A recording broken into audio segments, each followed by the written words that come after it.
Assalamualaikum warahmatullahi wabarakatuh. Alhamdulillah, alhamdulillahi wa kafa.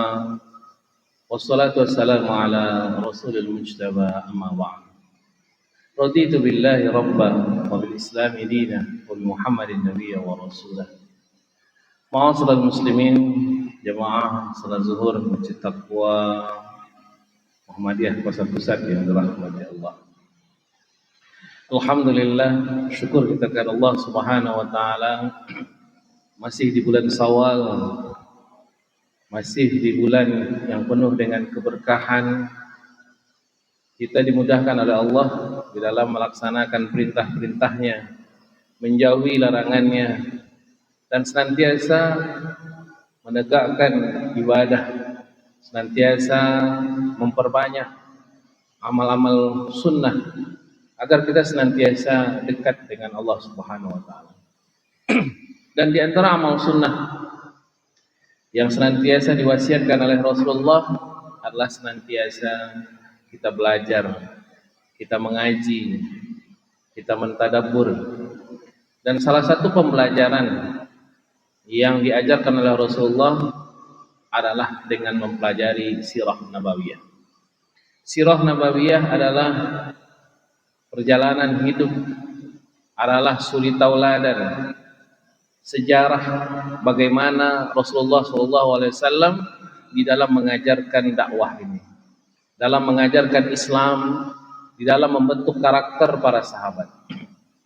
Di dalam membentuk karakter para sahabat, di dalam sirah nabawiyah, di dalam sejarah Rasul, ada 5 periode, 5 tahapan Rasul dalam membentuk karakter para sahabat.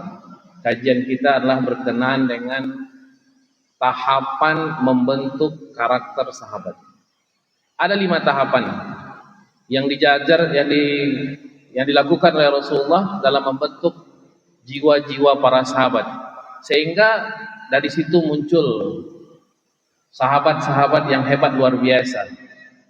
Abu Bakar As-Siddiq yang terkenal dengan kejujurannya, Umar bin Khattab yang terkenal dengan keadilannya, ketegasannya, Utsman bin Affan yang terkenal dengan ilmu serta kedermawanannya, Ali bin Abi Thalib yang terkenal dengan khazanah keilmuan yang luar biasa.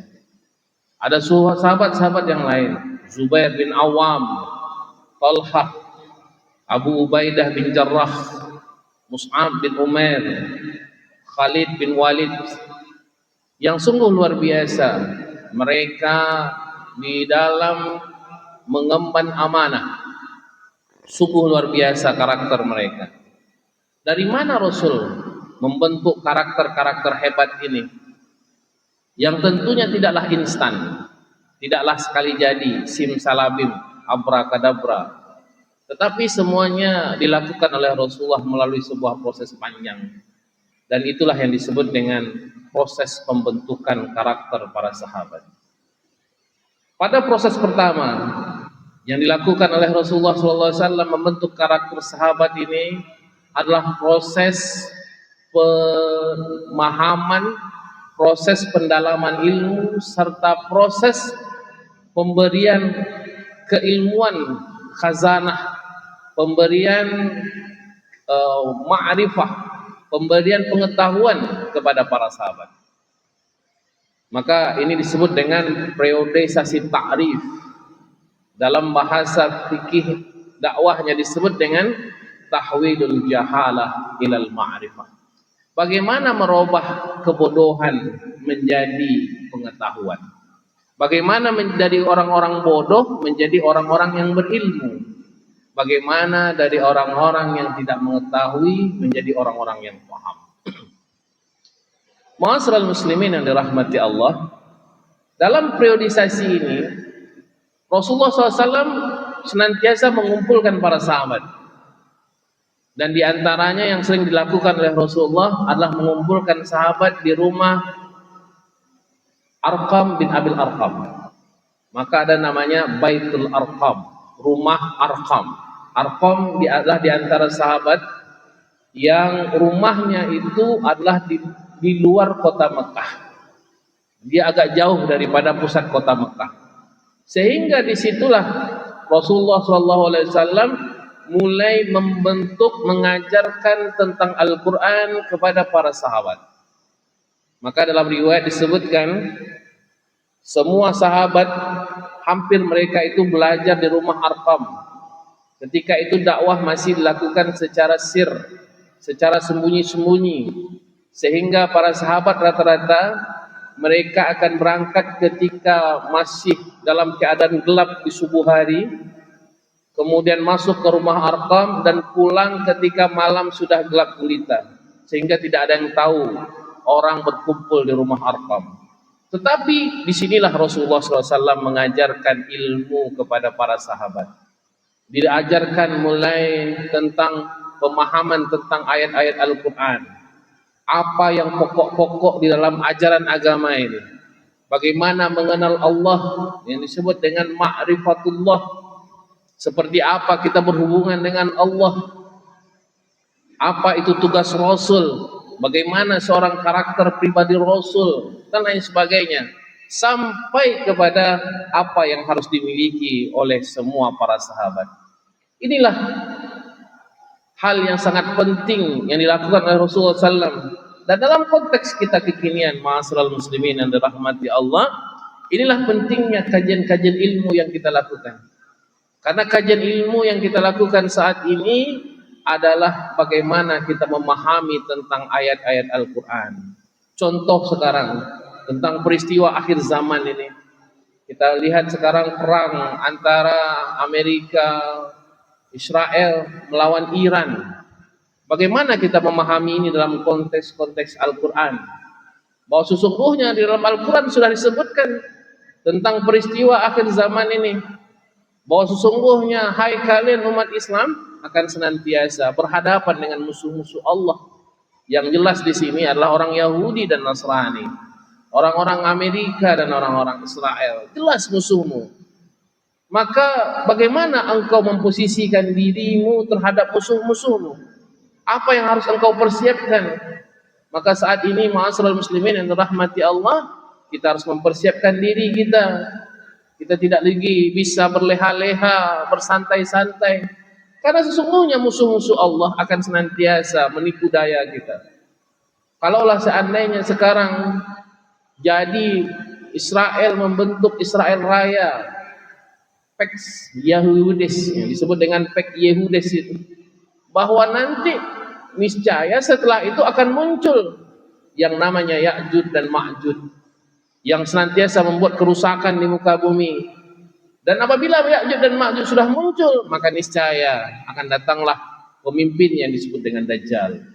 Maka mempersiapkan diri kita dengan khazanah Al-Quran, senantiasa kita membaca ayat Al-Quran, mentadabbur, memahaminya, maka disitulah kita akan menjadi orang yang kuat, akan mampu melawan, akan mampu mempertahankan diri kita dari segala tipu daya setan yang ada, serta tipu daya iblis dan bala tentaranya. Ini yang pertama. Yang kedua yang diajarkan oleh Rasulullah SAW adalah periodisasi pemahaman, at-tafkir. Yang ini at-tamkin, ini pembentukan. Bagaimana setelah paham itu, maka harus ada pemikiran. Bagaimana apa yang harus kita lakukan. Maka ma'asyiral muslimin yang dirahmati Allah, dalam periodisasi ini disebutkan Rasulullah itu merubah dari yang sudah berpengetahuan, tahwilul ma'rifah ilal fikrah. Mulai setelah itu bagaimana merubah pengetahuan yang sudah dimiliki tadi berubah menjadi pemikiran. Apa yang harus kita lakukan? Ketika kita tahu tentang fenomena zaman sekarang, apa yang harus kita lakukan? Ketika kita tahu tentang masalah-masalah sekarang, apa yang harus kita lakukan? Seperti sekarang ini, bagaimana membentuk karakter pribadi anak-anak kita, saudara-saudara kita, kaum kerabat kita. Bagaimana kita menjaga mereka dari segala macam tipu daya, segala macam bentuk kerusakan. Kalaulah kita biarkan anak-anak kita, pemuda-pemuda sekarang dengan pekerjaan yang sia-sia, maka dia akan terlena dengan keadaan mereka. Maka kita, Persatuan Umat Islam, insyaallah tanggal 1 Mei nanti kita akan buat tabligh akbar bersama salah seorang dai dari Jakarta, Hilman, yang saya sebagai pembina di situ. Kita ingin mengumpulkan para pemuda. Pemuda ini adalah generasi yang harus dijaga, generasi yang harus dibentuk. Mereka mudah berubah, maka harus kita buat gerakan-gerakan bisa membuat mereka menjadi orang-orang yang senantiasa suka dan bahagia dengan keislamannya, berbangga dengan keislamannya, berbangga dengan pengetahuan agamanya, berbangga dengan segala kebaikan yang mereka lakukan. Maka ma'asyiral muslimin yang dirahmati Allah, pembentukan karakter ini dimulai dari pemahaman agama. Ketika agama sudah dipahami, sudah menjadi pengetahuan, maka yang dipikirkannya setiap hari adalah apa yang bisa kebajikan yang dia lakukan. Maka setiap hari kita memikirkan, orang yang sudah proses tahap kedua ini, dia tidak lagi sekedar mengetahui, tetapi dia mulai memikirkan apa yang harus dia lakukan. Ketika di rumah umpamanya, ketika bergaul dengan masyarakat, mereka membuat komunitas. Karena sekarang ma'asyiral muslimin yang dirahmati Allah, yang berbahaya ini adalah ketika ada komunitas-komunitas asing masuk dalam lingkungan masyarakat kita. Maka harus kita waspadai. Maka membentuk komunitas yang kuat di tengah masyarakat, baik itu RT, RW, masjid di lingkungan kita, itu sangat penting sekali. Karena dengan membentuk keikatan yang kuat di antara sesama, itulah cara kita membentengi daripada tipu daya setan, tipu daya dajjal, tipu daya iblis. Maka pemikiran-pemikiran seperti ini membangun masyarakat kita. 2 hari yang lalu saya baru pulang dari Rokan Hulu, tabligh akbar, yang alhamdulillah juga kita Muhammadiyah di Rambah Hilir mendapatkan dana hibah, mendapatkan bangunan masjid serta bangunan lokal untuk dijadikan sekolah. Karena sekolah inilah yang bisa membentengi anak-anak kita dari segala macam tipu daya. Dan alhamdulillah terus berkembang di daerah Rokan Hilir. Sekolah-sekolah kita mulai dari tingkat TK, SD, SMP, SMA.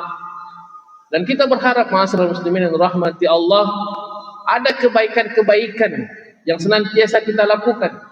Karena kebaikan itulah modal kita untuk kita menghadap Allah Subhanahu wa taala.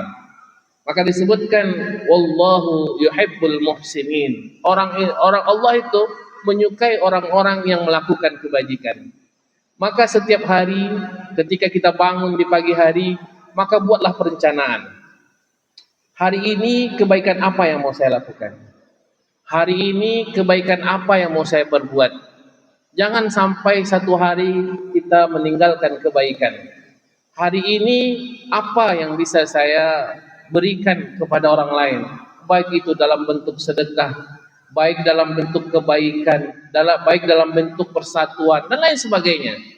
Maka semakin banyak kita melakukan kebaikan, maka disitulah kemuliaan kita akan diberikan oleh Allah Subhanahu wa taala. Yang ketiga, setelah kita mampu membuat perencanaan apa kebaikan-kebaikan yang kita lakukan, maka kebaikan itu harus dilaksanakan.